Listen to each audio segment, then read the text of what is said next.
Welcome to FRC Media News for Thursday, April 23rd, 2020. I'm Keith Tebow.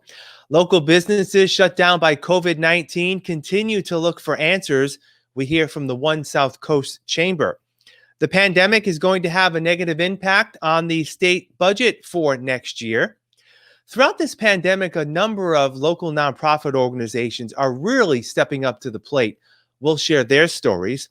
And we have a preview of a new entertainment program coming up on FRC Media this Friday night. We'll have those coming up in just a few moments. But first, let's bring in Phil Devitt, the digital news editor at the Herald News, for the news headlines of the week. Phil, how are you? I'm doing fine, Keith. Thanks for having me. Continuing to cover COVID-19 here in the city of Fall River.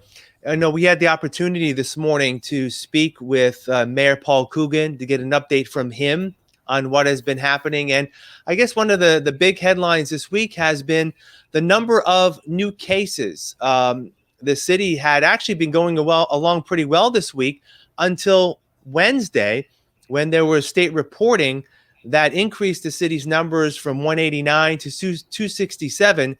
Here's the mayor on that change in the numbers in the city of Fall River. I got to believe it's like a lag time from some of the labs getting to the state, then coming back to us. I don't have all the answers. It's first thing in the morning. This was obviously at the end of the day. So we get a date of the event and a date of the testing, so it doesn't match up. We will be following up today. I did talk to one of our hospitals yesterday afternoon. And again, they told me that this has been happening all across the state. I know it happened to our sister city, New Bedford, and I was told it happened in Somerville and Dartmouth. So it just seems like there's a little bit of a lag time. I looked at our numbers that we had prior to that bump, and we were right on the button where we should have been, as far as doing our follow-up and making sure that all of our data was entered into the system. So it's just something they're working on. So, Phil, it looks like that the change in the numbers is not just germane here to Fall River. I believe New Bedford and other cities have seen a change in the numbers, and it's really disturbing on how the state has been able to come up with an accurate counting of the cases here in the Commonwealth.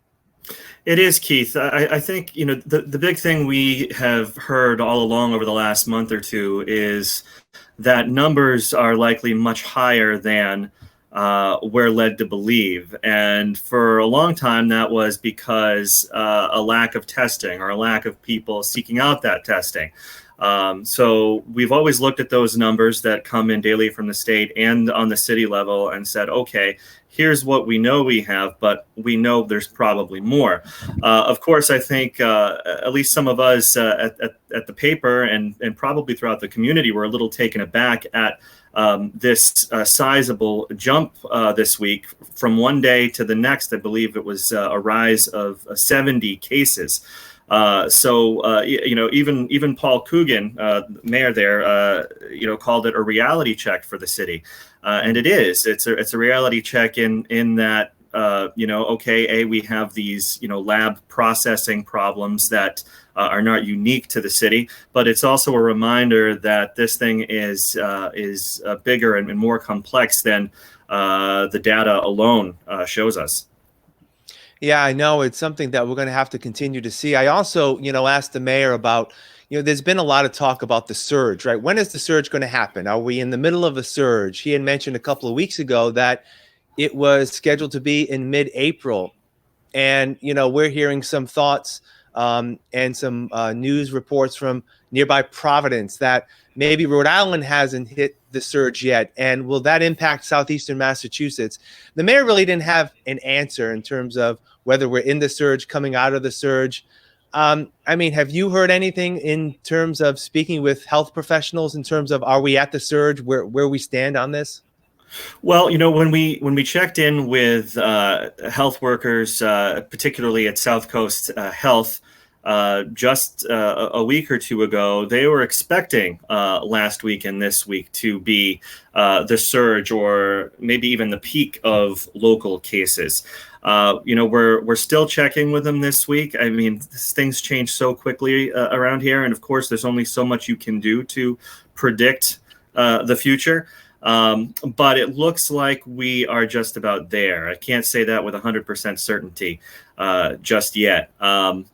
You look for markers of good news as well. One thing we talked about, Keith, is that the mayor noted 115 people in the city have been cleared from quarantine, which sounds good, but what exactly does that mean? Well, we look to the state guidance on what quarantining means. It means that somebody who was possibly exposed to somebody with COVID-19 or just arrived home from travel and went into self-imposed self-isolation. The clearing of that means that they've passed the 14-day mark of isolating in their homes without contact with other people. And hopefully that means that if they've been cleared, then they don't have the virus, or if they did, they've made it through.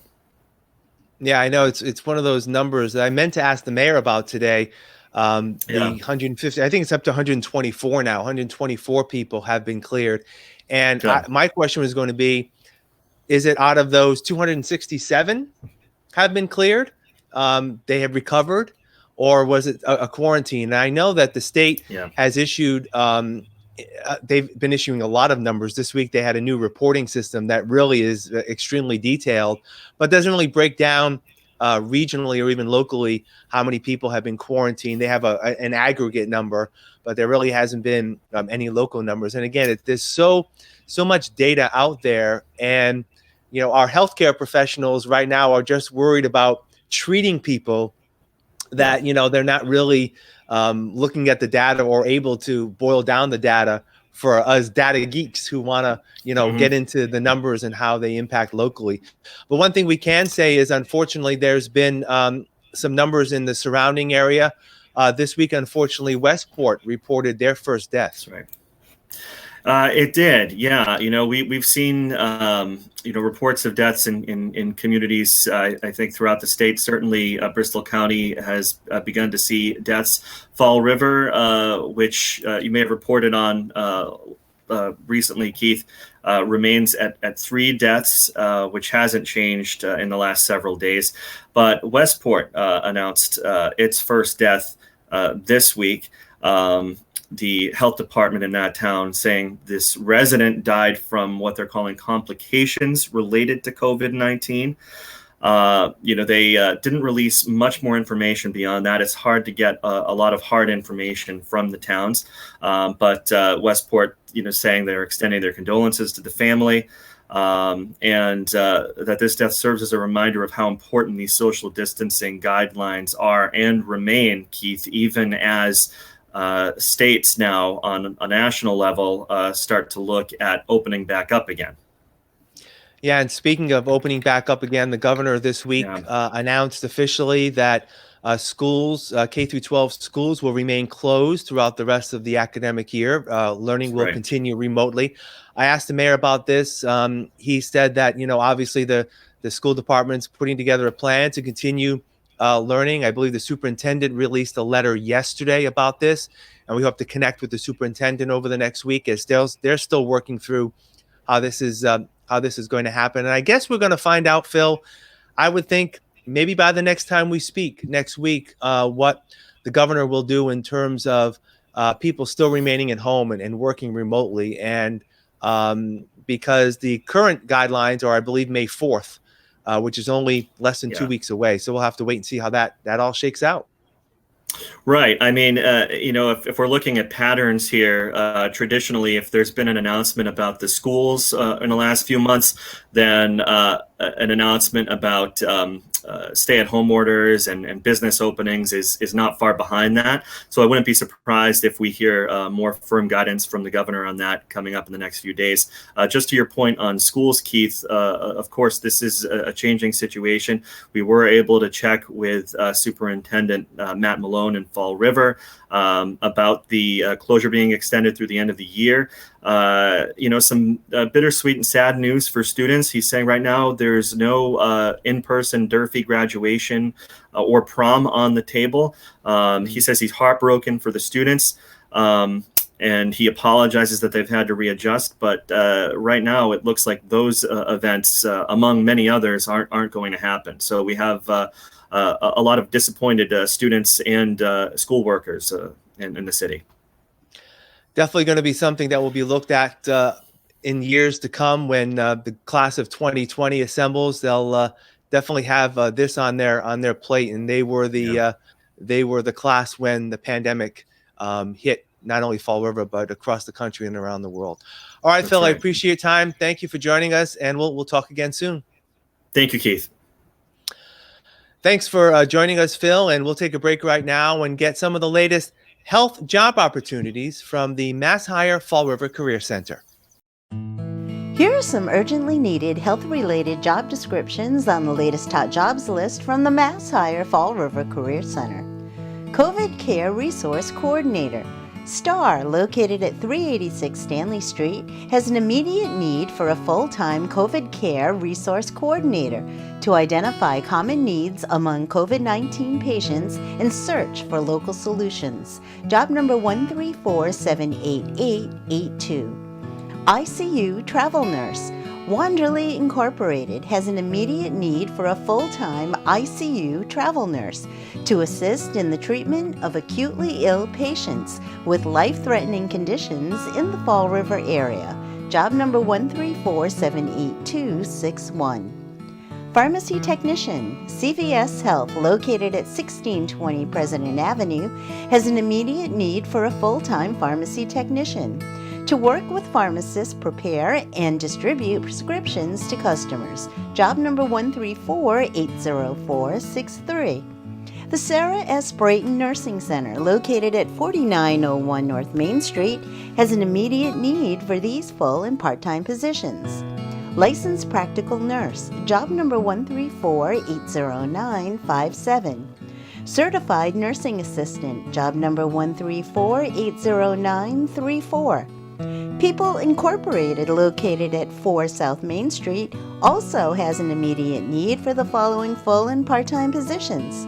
Certified Nursing Assistants, job number 134-70899. Licensed Practical Nurse, job number 134-70872. For more information on these or other positions, visit Mass Hire JobQuest at jobquest.dcs.eol.mass.gov or call the Mass Hire Fall River Career Center at 508-730-5000. Welcome back. With local businesses waiting for a second round of financial aid from the federal government, there continues to be more questions than answers. And the One South Coast Chamber is doing its best to get those answers. Co-CEO Rick Kidder says, despite protests in other states to get back to work soon, Chamber members appear to be taking a more measured approach. They're anxious. They want to get back. But we haven't had anybody contact us and say, hey, you guys, your role is to get this economy open right now. Because I don't think anybody in our membership truly believes that would be in the best interest of the community or in the best interest of the business community in the long term. So no, we have not had that, and I'm rather glad. We have seen protests in other parts of the country to get the economy going again. We have a great amount of faith in our elected leadership, both locally and on a statewide level, to ensure that when we do open, we open safely. And I think our membership shares that. With hundreds of local businesses seeking monetary support, Kidder says the Chamber continues to offer its services as normal as possible. We've, like many other organizations, shifted to using Zoom. We're doing networking events. We're getting people, something that they actually need to do is connect with each other, because a lot of people, I think, are going a little stir crazy at home. And we have many folks within our organizations who like to network with each other. So we're setting up networking events. We're setting up seminars. The seminars are very practical in many senses. We've done seminars with an accountant. We've done seminars on legal issues. We've done seminars on applying for PPP and the economic injury disaster loans. But we've got one coming up tomorrow for example, on taking care of you, because it's just as important when people are at home that they take care of themselves and that they are ready to re-enter the workforce and re-enter our business as usual whenever that's possible. While local businesses continue to struggle, our nonprofit service organizations continue to rise to the occasion. One of those is the Fall River YMCA, which has helped with food, activities, and general support. We ran our first food mobile market on April 4th. Last Thursday alone, we got over 13,000 pounds of food, and we served almost 1,000 people, which is about 360 households. And that was just a donation from the Greater Boston Food Bank, so this is a partnership with them. And in addition, we've gotten some supplemental donations from some local companies. We had about 30 volunteers that helped us. So it's been growing every time. We set up a drive-through with 2 lines, and we set up a place for walkers as well. Unfortunately, we've had to turn away people every time, but we've got down a system where, in fact, Bristol Community College's food market a couple weeks ago, Emily and I both went and volunteered, and we did learn a lot. So we're doing the food mobile market. We're doing showers for the homeless population on Mondays and by appointment. We're hoping to set up a blood drive with Red Cross at the beginning of May. We are just finalizing the plans for a 28-day fitness challenge. So it's kind of like a weight loss challenge, but it's a more holistic wellness challenge. So that will be hopefully kicking off Friday, and anybody will be able to join. We have been doing weekly activities Monday through Saturday. We try to plan activities that are easy for the kids to do at home with minimal materials and things that they already have laying around the house. We've also been staying connected with our after-school kids virtually. We do weekly Zoom hangouts with them, which is really, really cool and keeps them excited because they get to see some of their staff members as well as some of their friends. In terms of what's going to happen with camp this summer, how do you social distance kids? You don't really, so we are definitely waiting more to hear what's going to happen with the schools, hopefully this week, and that may help determine and navigate how childcare facilities will handle summer camps. We may have to lessen our capacity, we're not sure yet. And just really, we're coming together trying to figure out what does that look like when we open the building. Just to keep our members and our staff safe. We're still very much trying to serve the community in any way we possibly can at this time. Another group making a difference is the Regional Environmental Leadership Organization, Groundwork South Coast. We have an urban garden farm that we take care of called the F Cubed Farm. That's at Riverside Park. Because of the pandemic going on, we have pivoted to remote work. So our Green Team program is still running. So we are still able to employ youth at this time. The school year Green Team plants everything in the spring prior to the summer. So they take it literally from seedling indoors all the way until harvest time in the fall. This past year, we were able to harvest and give out 725 pounds of food. We came up with what was called the Sow and Grow program, which is basically putting together kits of seedlings that we deliver to folks in our communities. And then the idea is that once everyone has their kits, we can all grow together. So there's a Facebook group that we are encouraging people to share their photos as they're growing, so folks can ask questions. They can, troubleshoot any issues that they might have. And it also helps with the social isolation pieces of it. Once you sign up and you join one of those Zoom calls, go over all the logistics of the program just so everyone's on board. Then I start assembling it for you, and then schedule sort of a round of drop-offs. We are doing no contact drop-offs, usually just letting the person know that the kit is about to be delivered, and I put it on a doorstep or someone, if they have specific instructions how to leave it. We're making sure that we are taking all the necessary precautions to minimize any risk of exposure or contamination. The program is open to everyone in Fall River and New Bedford, and even once we serve all of our folks, even to communities neighboring those two cities. It is free if you are low income qualifying. If you are not low income qualifying, you can still participate. We're just asking that you give a donation for the kit. We'll be launching soon a second program called Real Talk, and it's going to be an open space where youth can come together and we can talk about different issues.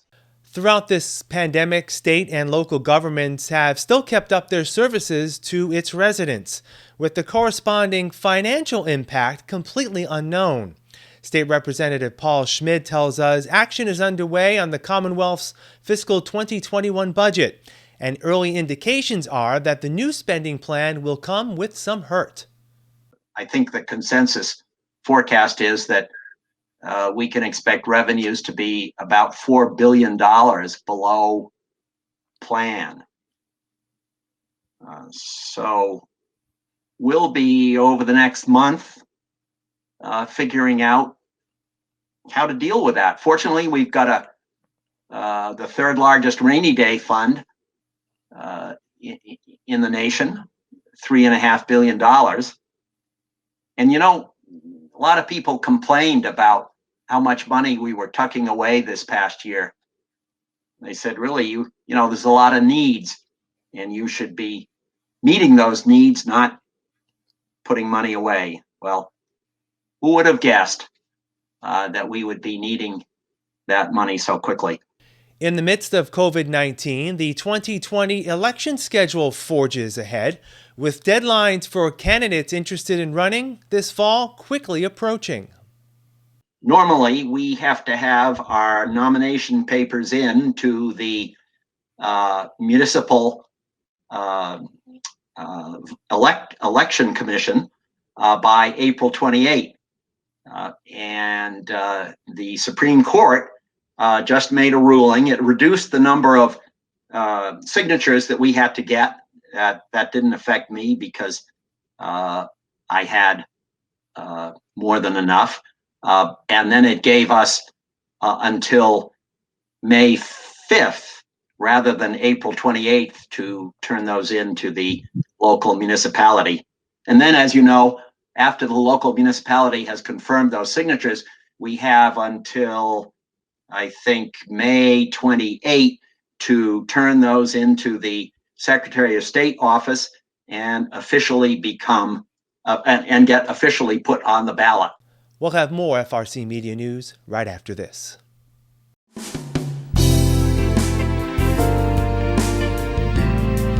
Thank you for considering a homeless pet today. I hope you enjoy what you're about to see, and as always, please feel free to contact the shelter before coming down to make sure that the pets you're viewing are still available for adoption. We can be reached at 508-677-9154. Hi, welcome to Hot Dogs and Cool Cats.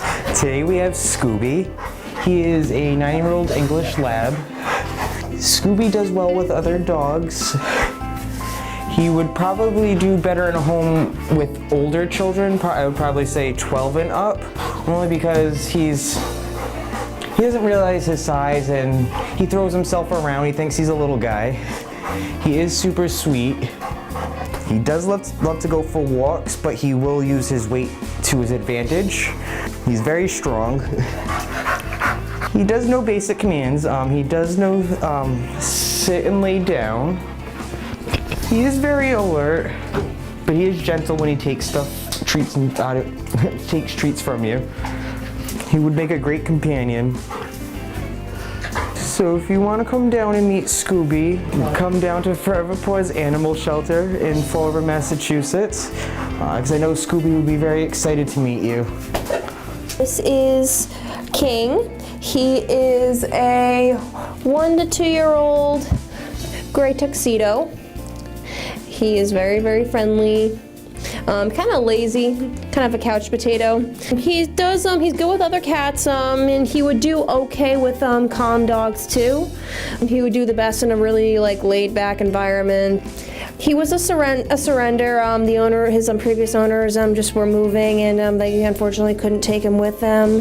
So if you want to meet King, make an appointment with Forever Paws at 300 Linwood Street at Fall River, Massachusetts. Finally tonight, we'd like to tell you about a new program that's going to be launching this Friday on FRC Media. It's called Dinner Time With, and it will feature local entertainers performing for our audience at 6 p.m. Dinner time. Our debut program is this Friday and will feature the music of Fall River's own, the Coreys. Julia and Jonna Corey joined us for a preview interview earlier this week and gives us a peek at what we can expect. We really like to cater to the crowd. We do upbeat, we do old school, we do new school, we do originals, we do a little bit of everything, And like I said, we just kind of put our own little thread that mashes it all together. And we hope that they tune in and they enjoy it, because it'll be a fun time for us and we're looking forward to it very much so. Definitely some of the songs will have some nice solemn melodies as well. Not to be sad, just to be reflective. No, good mix. Yeah, good mix. Yeah. Dinner Time with the Coreys debuts Friday at 6 p.m. on Channel 95, as well as on our FRC Media Facebook page. If you're a local entertainer and would like to perform on Dinner Time with, reach out to us on our Facebook page or send us an email at info@frmedia.org. That's all for this edition of FRC Media News.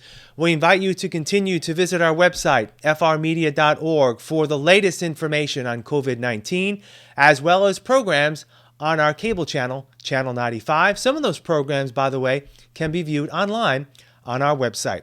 This program airs Thursdays and Fridays at 6 p.m. For all of us here at FRC Media News, I'm Keith Tebow. Please remain safe, and we'll talk to you next week.